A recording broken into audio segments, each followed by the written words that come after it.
semana pasada hablamos de los beneficios de la redención en la vida presente. Y hablábamos algo importante acerca de la justificación.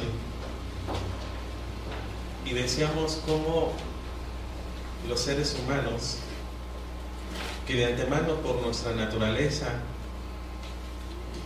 hemos sido declarados muertos,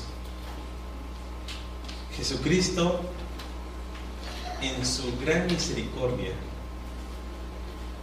para no ejecutar la sentencia por nuestros pecados, nos pasa por alto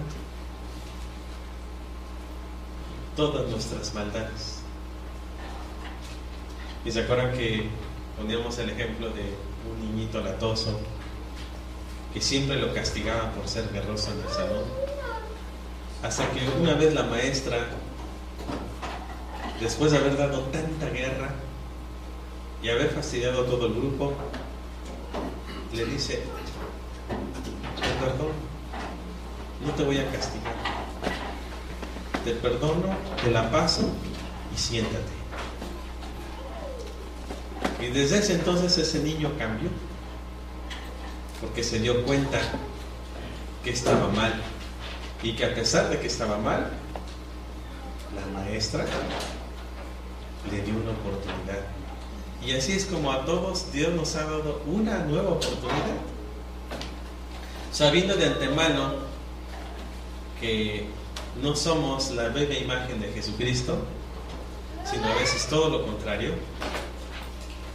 En su misericordia, Jesús nos dice, como aquella mujer que los celosos de la religión traían arrastrando semidesnuda hacia Jesús, la hemos encontrado en el acto mismo del adulterio. Y la ley dice, hay que apedrearla. Entre la ley de los talibanes, lo que se hace a las mujeres es enterrarlas de casi cuerpo completo y solamente les dejan la cabeza por fuera, pero están inmovilizadas.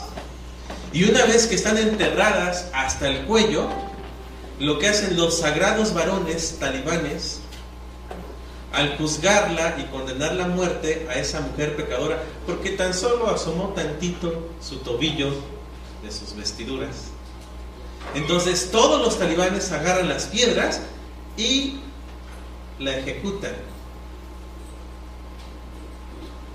Entre los judíos la crueldad era menos que los talibanes, pero la ley decía, hay que apedrearla por ser mujer pecadora.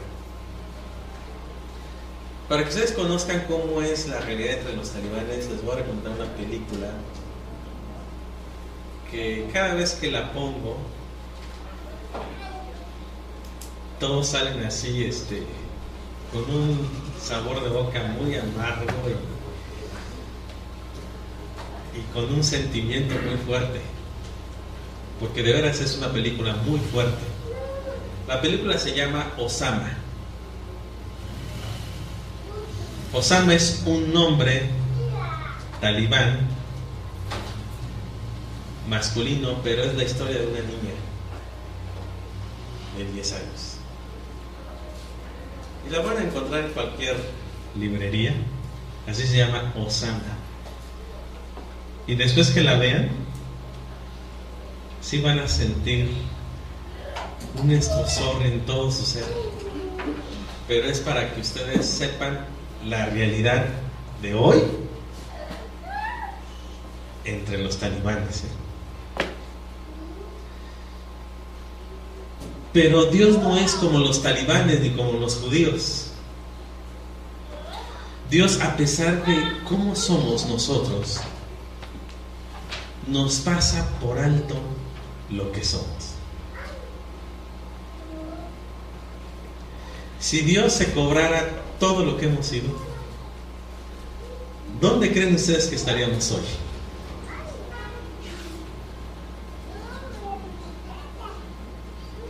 ¿Y por qué estamos aquí? Escuchando su palabra. Por su gran misericordia. porque todo lo que hizo Jesucristo fue a nuestro beneficio y para que lo pudiéramos disfrutar en la vida presente.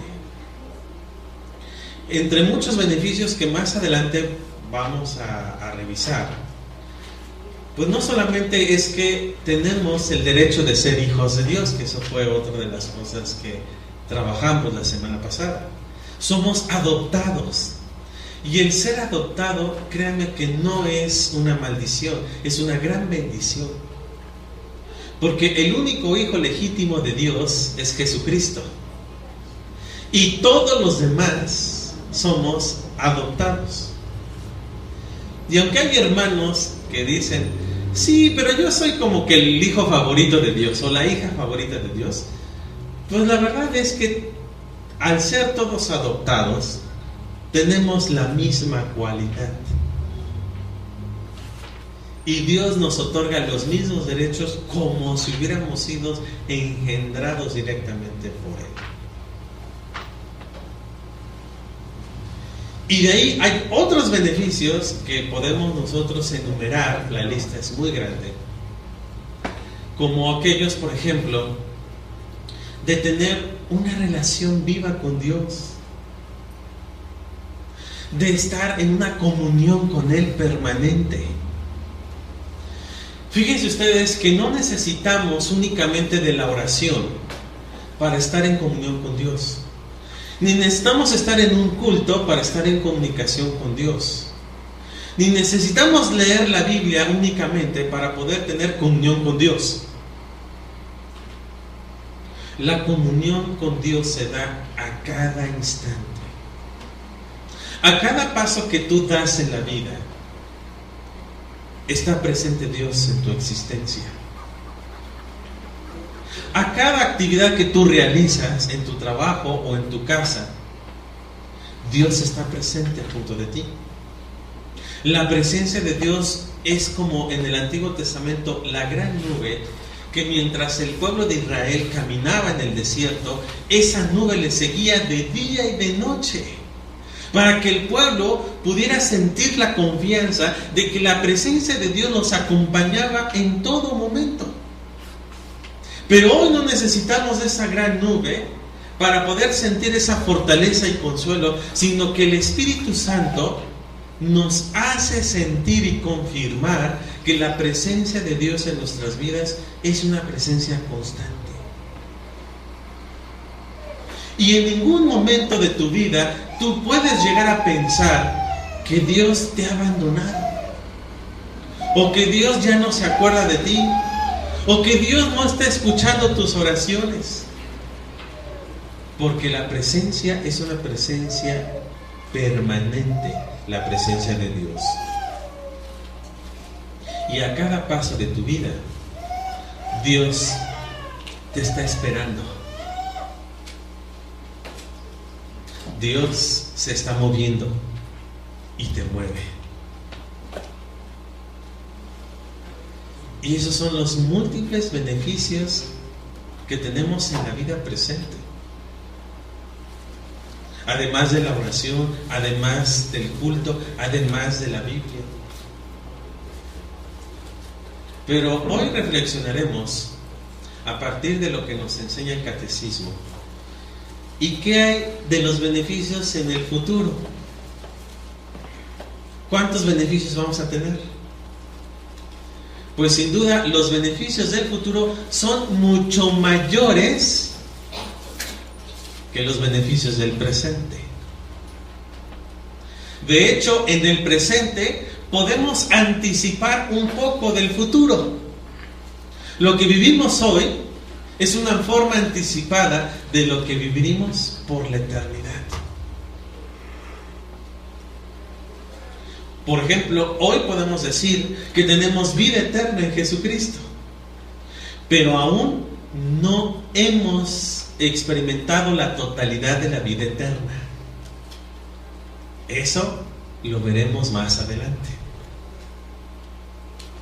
Hoy podemos, por ejemplo, afirmar que gracias a que Jesucristo entró en nuestras vidas y nuestra mente, nuestro corazón cada vez va cambiando. se va santificando. Pero en la vida futura seremos completamente santos. Nada más que en la vida presente nos estamos anticipando a eso que veremos por la eternidad. Sabemos en la vida presente que Dios escucha nuestras oraciones, pero en la eternidad, en todo momento estaremos en comunicación con nuestro Creador. Cuando venimos a la iglesia, al templo, de alguna manera estamos anticipando algo que se dará en el futuro. Porque al reunirnos aquí, el conjunto de sus hijos, es un alto privilegio porque estamos en comunidad, gozando de la presencia de Dios, escuchando su palabra, adorándole como comunidad. Y en el tiempo futuro ya no habrá necesidad de ir al templo porque Dios será nuestro santuario permanente. Y durante toda la eternidad estaremos alabando el nombre de Dios en comunidad. Así que en el presente nos estamos anticipando al futuro. Por eso vamos a precisar qué nos enseña el catecismo acerca del futuro. Y no vamos a leer el futuro, no vamos a leer las cartas ni nada por el estilo, sino vamos a reflexionar qué nos enseña la Biblia acerca de los próximos tiempos del futuro. La pregunta 37 dice así: ¿qué beneficios reciben de Cristo los creyentes después de la muerte? ¿Sí estamos conscientes de que algún día vamos a morir?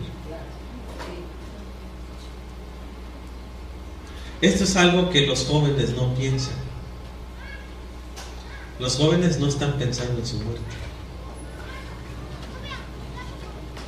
La juventud piensa que va a vivir muchos años.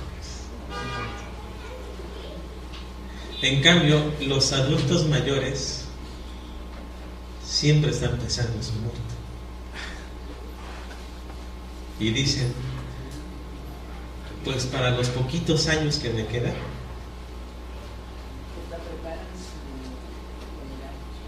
y algunos hasta están pensando ya en su funeral. Yo recuerdo en Monterrey había un pastor muy reconocido, Saúl Tijerina, también lo ubiqué.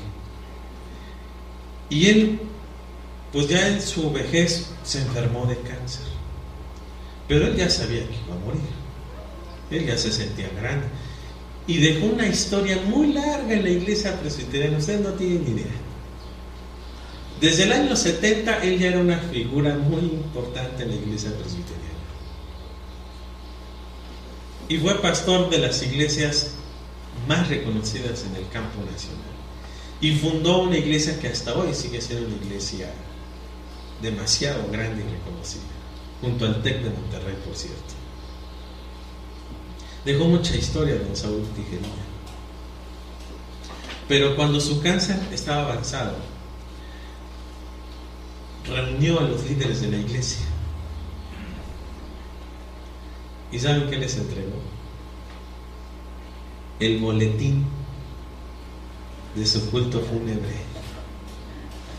Aquí está el boletín. Y aquí está la predicación. Y dejó dicho quiénes iban a dirigir, qué puntos, qué elementos y quién iba a predicar.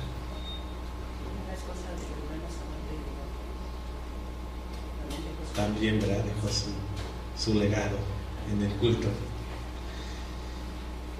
Porque él decía, don Saúl Tijerina, eso me quedó muy marcado. Lo conocí poco, me conoció. Tuve ese privilegio de por lo menos hablar algunas cosas con él. Y tuvimos mutua buena impresión. Pero él dijo, ese día es el umbral hacia mi llegada a la eterna morada de Dios. Y lo diseñó de tal manera que todos estuvieran conscientes. Yo no pude asistir, pues yo ya estaba en México, pero que todos, ese culto fuera como un preludio de la entrada del hermano Tijerina a la patria celestial. Así lo diseñó. Qué interesante. Porque lo que hoy gozamos estará magnificado por la eternidad. No necesitamos morir para empezar a gozar de todas esas glorias que Dios tiene preparado para nosotros. Desde aquí tenemos que aprender a gozar de los beneficios que ya están preparados para nosotros. Y entonces, ¿cuáles son esos beneficios? El catecismo responde: las almas de los creyentes son hechas después de la muerte perfectas en santidad y pasan inmediatamente a la gloria. Y sus cuerpos, estando todavía unidos a Cristo, reposan en sus tumbas hasta la resurrección. En la clase del CEBIT hablábamos de que muchos del pensamiento griego que fue influenciado en el cristianismo era que, por un lado, piensan que somos alma y somos cuerpo, y que lo que le interesa a Dios, ¿qué creen que sea? El alma. Y el cuerpo es cosa del diablo, es cosa del infierno. Esa es una falsa creencia. Eso no es verdad. Hoy en el CEBIT aprendimos que los seres humanos, los hijos de Dios, somos una unidad indivisible entre alma y cuerpo. De tal manera que, ¿en dónde está el alma? ¿En dónde está el cuerpo? No los puedes descifrar porque son uno. Y les decía, a ver, tóquense su cuerpo, pellizquense sin gritar. A ver, tóquense sus manos. ¿Se las pueden tocar? Se están tocando el alma y el cuerpo al mismo tiempo. Alma y cuerpo están impregnados en una misma unidad indivisible. No somos dos cosas, dos sustancias que se unieron. Somos un solo ser indivisible. Y como ser indivisible, gozamos en todo el tiempo, estamos caminando con cuerpo, alma al mismo tiempo. Los griegos pensaban que el alma estaba en la cabeza, en el cerebro. Pero en realidad, todos nosotros somos alma, cuerpo. En nuestra sangre está el alma. En nuestras venas está el alma. En nuestras uñas está el alma. En nuestras glándulas está el alma. Y el cuerpo al mismo tiempo. Sin embargo, cuando viene el proceso de la muerte, existe una separación temporal de ambas. Se separa el alma del cuerpo. El cuerpo queda en la tierra sin el alma, y el alma llega a la presencia de Dios. Pero ¿qué pasará después? Eso ahorita lo vamos a resolver. Vamos solamente a resolver el punto que hay una separación efectivamente en la muerte, pero hasta la muerte. Pero mientras estamos en la vida, gozamos al mismo tiempo del alma y del cuerpo. no están separados. Algunos cristianos piensan que tenemos 3 elementos: espíritu, alma y cuerpo. Somos una sola unidad de alma y cuerpo. El espíritu es el estado de la conciencia que nos hace sentir si somos hijos de Dios o no somos hijos de Dios. Pero todos los humanos, hijos o no hijos de Dios, tienen alma-cuerpo. En todo. Pero en la muerte hay separación. Y en esa separación es cuando viene una perfección. Cuando viene la muerte comienza el proceso de perfección. Mientras estamos en la tierra, estamos también en un proceso de perfección, pero siempre es una perfección limitada. Porque mientras estamos en el presente, Dios quiere que seamos buenos como Él. Pero hay muchas veces que actuamos para bien, pero también hay veces que actuamos para mal, ¿cierto o no? Entonces es una forma de perfección, pero muy lenta. Y de actos fallidos. ¿Por qué? Porque todavía, como tenemos la naturaleza del mal, nos arrastra. Dios quiere que vayamos a la perfección, por eso en muchos pasajes dice: sean perfectos como su Padre que está en el cielo es perfecto. Estamos en ese proceso de perfección. Sin embargo, siempre es limitado. Porque mientras vamos ganando terreno hacia la perfección, hacia ser personas buenas, algo sucede en nuestras vidas que regresamos nuevamente a nuestro estado de maldad. Y otra vez volvemos a empezar, y es una carrera interminable, y es una carrera cansada. Pero cuando viene el proceso de la muerte, ahora comienza un proceso de perfección ya sin límite, donde llega hacia la conclusión de la perfección que desea Dios para nosotros. ¿Cuál es nuestra meta de perfección según la Biblia? ¿Alguien lo sabe? ¿O se los enseño? Está en Efesios, capítulo 4.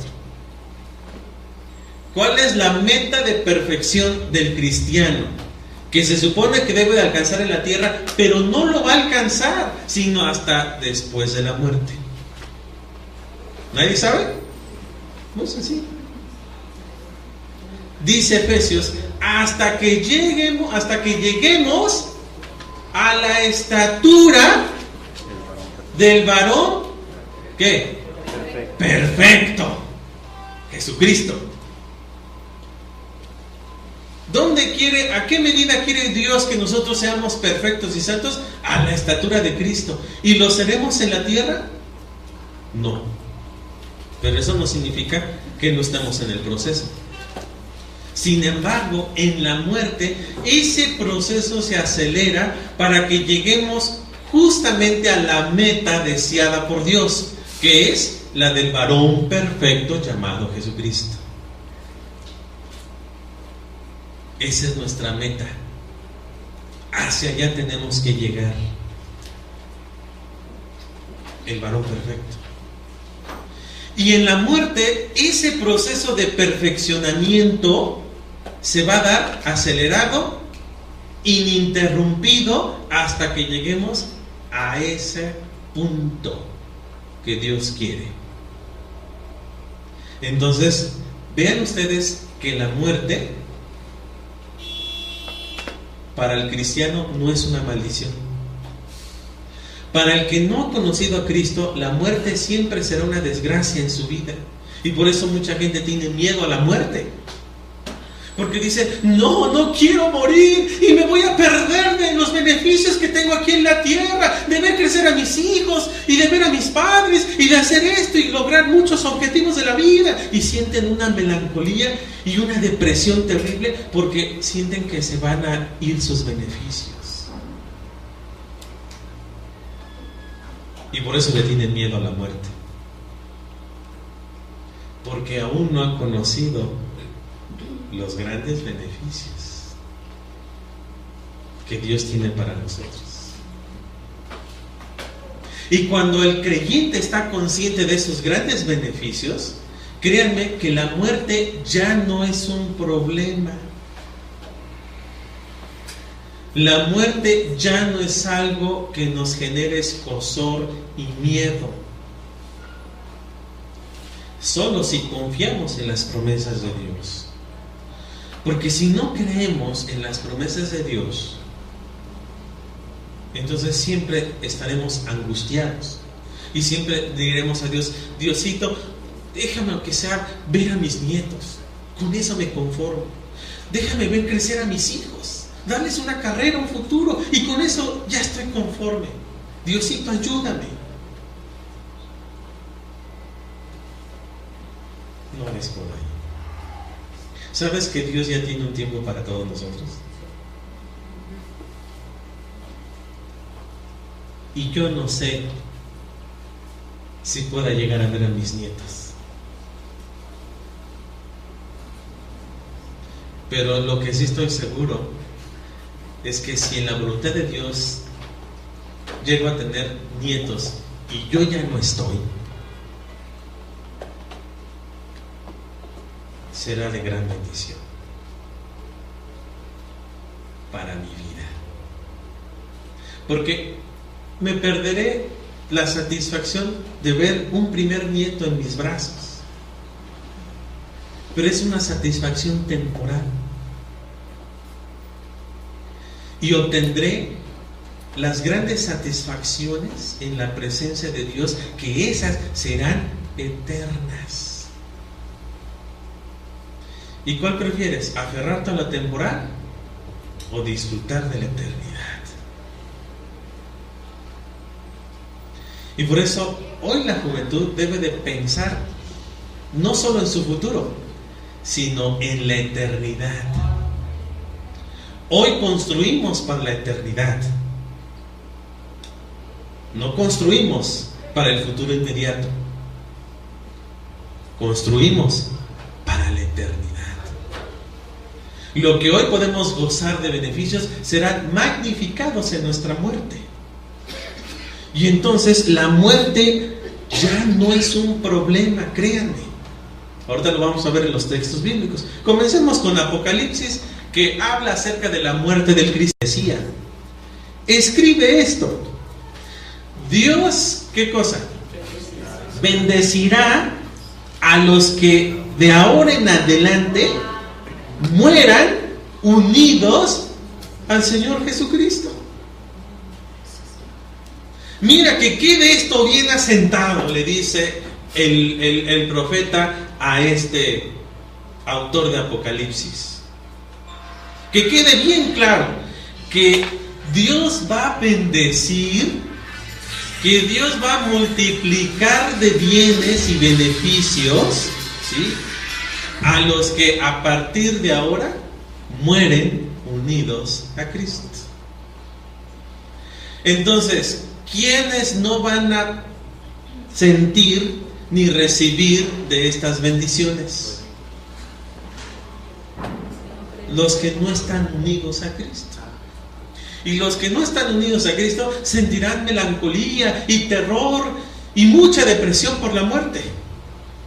Pero los que están unidos a Cristo sentirán paz y tranquilidad, porque saben que se les vienen grandes beneficios y bendiciones a su vida.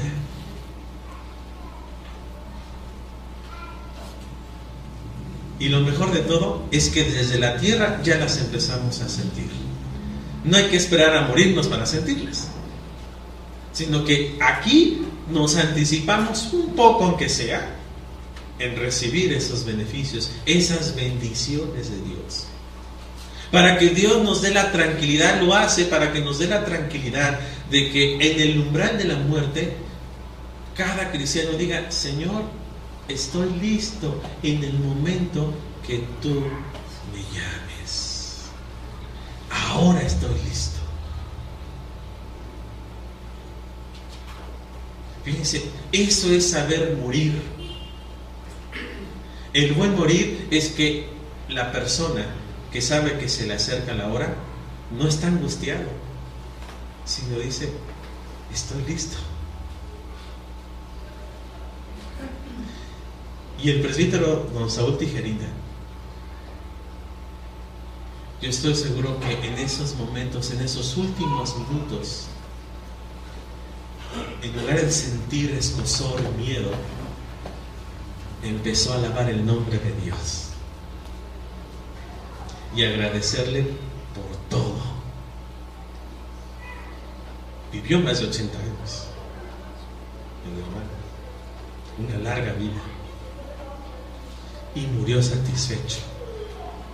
Por eso es que en los cultos fúnebres alabamos a Dios, cantamos. No contratamos a las lloronas para que nos hagan más tétrico el asunto, ¿no?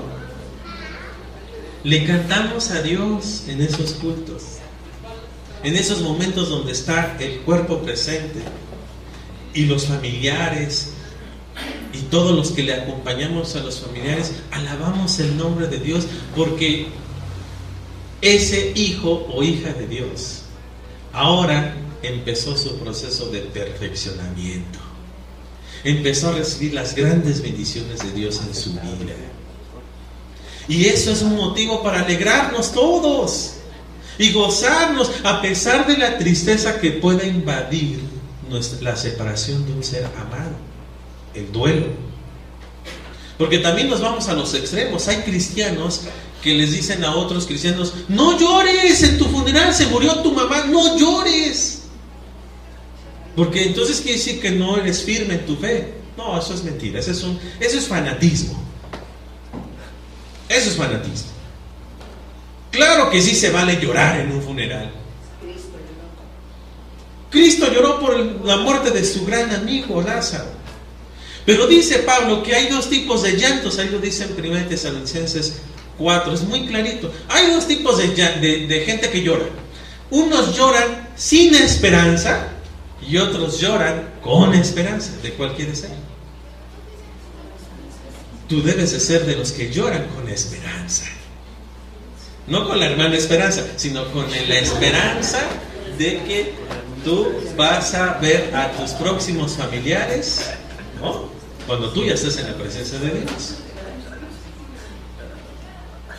Eso es llorar con gozo, con paz y esperanza. Pero hay otros que de veras tú los ves en los funerales y están pero quebrantados y angustiados y rotos del alma, porque lloran sin esperanza.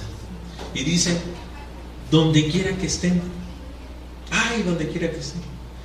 De eso podemos decir de los hijos de Dios. ¿Dónde están los hijos de Dios después de la muerte? En su presencia. No donde quiera que estén, no sabemos si arriba o abajo. No, los hijos de Dios tienen la garantía de estar en su presencia por la eternidad. Y eso debe de darnos paz y tranquilidad. Esperanza. Por eso la muerte no puede ser una maldición en nuestras vidas. Miren, Pablo nos dejó una enseñanza de veras increíble que es bien difícil de aplicar. Pero Pablo lo dijo por él, comenzando por él, y lo dijo: miren, síganme el ejemplo. Veamos el siguiente pasaje, Filipenses 1, 22 y 23. Dice Pablo: en realidad no sé qué es mejor y me cuesta mucho trabajo elegir. En caso de seguir con vida, puedo serle útil a Dios aquí en la tierra, pero si muero, iré a reunirme con Jesucristo, lo cual es 1000 veces mejor. Se los voy a decir cómo lo aprendimos en la versión 60. Para mí, el vivir es Cristo y el morir es ganancia. Pero aquí está otra traducción. Vean qué interesante traducción. Híjoles, como que no sé qué elegir, ¿no? ¿Qué hago? Porque si sigo aquí, wow, tengo ese privilegio de servirle a Dios, cantarle a Dios, alabar a Dios.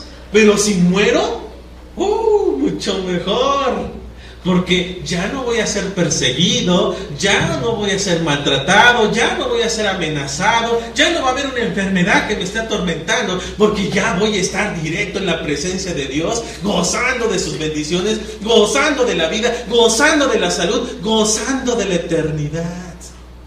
¿Qué es mejor? Pues su presencia eterna, ¿no? Esto debe entrarnos en conciencia de no tener miedo a la muerte, sino decirle a la muerte: tú ya no tienes poder sobre mí. Porque si muero hoy, al salir del culto muero, estoy en la presencia de Dios. Y yo estoy seguro que mi familia no queda desamparada.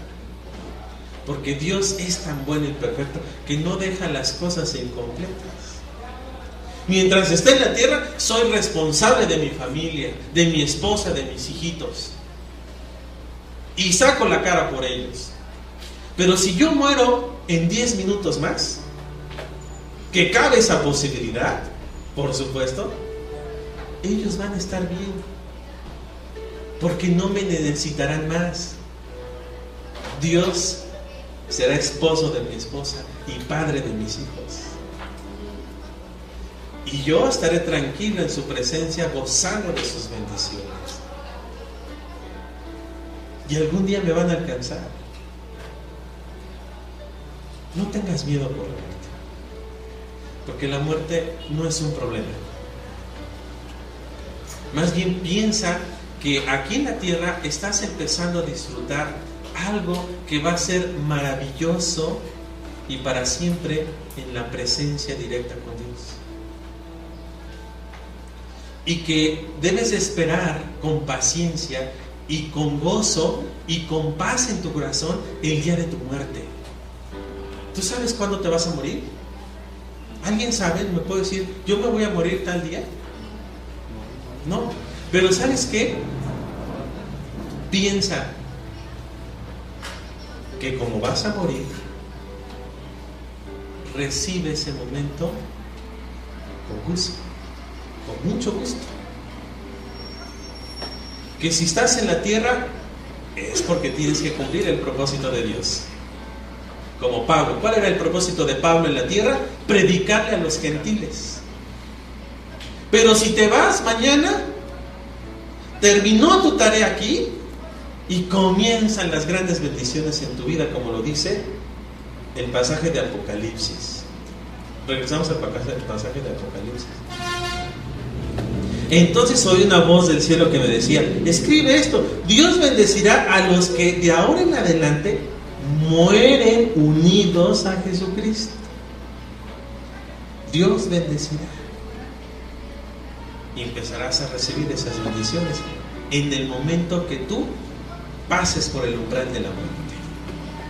Lo único es que dejarás de respirar, nada más. La muerte es dejar de respirar. La muerte es un paro respiratorio, solamente, no más. Pero tú sigues, continúas, solo que sin cuerpo. Pero la muerte es eso, dejar de respirar y ya. No hay algo feo, ni siquiera doloroso, es dejar de respirar. Pero tú sigues. Eso es lo maravilloso. Tú continúas y sin necesidad de respirar. Pero, ¿y así nos vamos a quedar?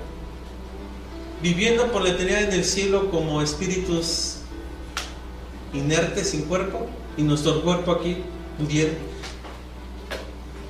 descomponiéndose. Fíjense que ese no es el destino final. Eso es parte del proceso. Veamos la siguiente afirmación del catecismo. Los creyentes, levantándose en gloria en la resurrección, serán públicamente reconocidos y absueltos en el día del juicio, y entrarán en una perfecta bienaventuranza, en el pleno goce de Dios por la eternidad. O sea, que quiere decir que mientras haya esta separación temporal del alma y del cuerpo, nos vamos a ir a gozar de la presencia de Dios, pero estaremos esperando el día final, el juicio final. Y después del juicio final vendrá la resurrección. Es decir, vamos a volver a unirse el cuerpo y el alma, pero ya no con el mismo cuerpo que tú tienes, sino un cuerpo completamente diferente. Vean lo que dice 1 Corintios 15:43. Cuando alguien muere, se entierra su cuerpo y ese cuerpo se vuelve feo y débil. Pero cuando esa persona vuelve a la vida, su cuerpo será hermoso y fuerte. Y miren, ¿qué dice? Y no volverá a morir. Así que, ¿qué crees? Que tu destino final no es el cielo. Tu destino final es un cielo nuevo y una tierra nueva con cuerpos nuevos transformados. Volveremos a nuestro cuerpo, pero un cuerpo perfecto, un cuerpo que no va a envejecer, un cuerpo que no va a necesitar de alimentos para sobrevivir, un cuerpo que no se va a enfermar, un cuerpo que no se va a debilitar. ¿Cómo será ese cuerpo? No tengo idea, porque no he visto algo semejante. Lo más cercano a ese cuerpo que yo puedo entender es cuando Jesús resucitó de entre los muertos. En su cuerpo físico traspasó una pared. En su cuerpo físico comió un pescado. Pero no comió porque sentía hambre. Oye, desde la resurrección no he comido, denme algo. No. Comió porque les demostró a los incrédulos que había resucitado, que no era un fantasma. Pero no comió porque tenía hambre, solo para que vieran que sí era real, de carne y hueso. La cita de Efesios 15:43. No, es 1 Corintios 15:43. Bueno, está mal ahí. 1 Corintios 15:43. Gracias por la observación. 1 Corintios 15. Es el pasaje que leímos en el culto, ¿se acuerdan? Es un pasaje un poco... Si ustedes leen con cuidado, eso va a ser la tarea. Lean en su casa 1 Corintios 15. Y van a ver una lección profunda, teológica, acerca de la resurrección. Y los últimos pasajes que leímos con el hermano Ismael nos hablaba y nos aclara. Hay un cuerpo que es propio de los animales y un cuerpo propio que son de los humanos. Es más, entre los animales hay un cuerpo exclusivamente para las aves y otro para los peces. Así también hay un cuerpo mortal y un cuerpo espiritual. ¿Cuál tenemos ahorita? El cuerpo mortal, por causa de nuestro pecado.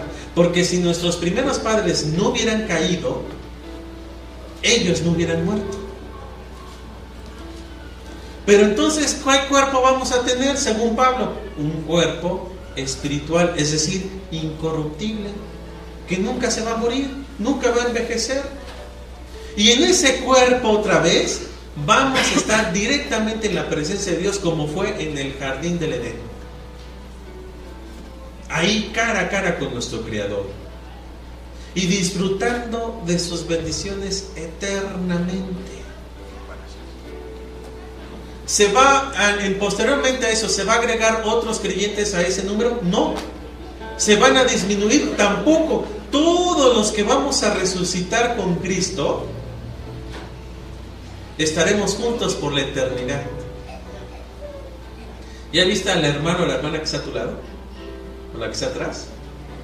Si tuviste algún roce con ella, ¿qué crees vas a tenerla por la eternidad? Mejor empieza a tolerar desde ahorita. Empieza a reconciliarte, porque la vas a tener a tu lado por la eternidad. Así que no vas a saber. Ay, ya el día que no esté aquí me voy a librar de ese hermano. Pues no. Se van a volver a reunir los hermanos. Pero la ventaja es que ya no vamos a entrar en conflicto, vamos a ser perfeccionados. Estos son los beneficios al morir, hermanos, en el tiempo futuro. ¿Están buenos los beneficios?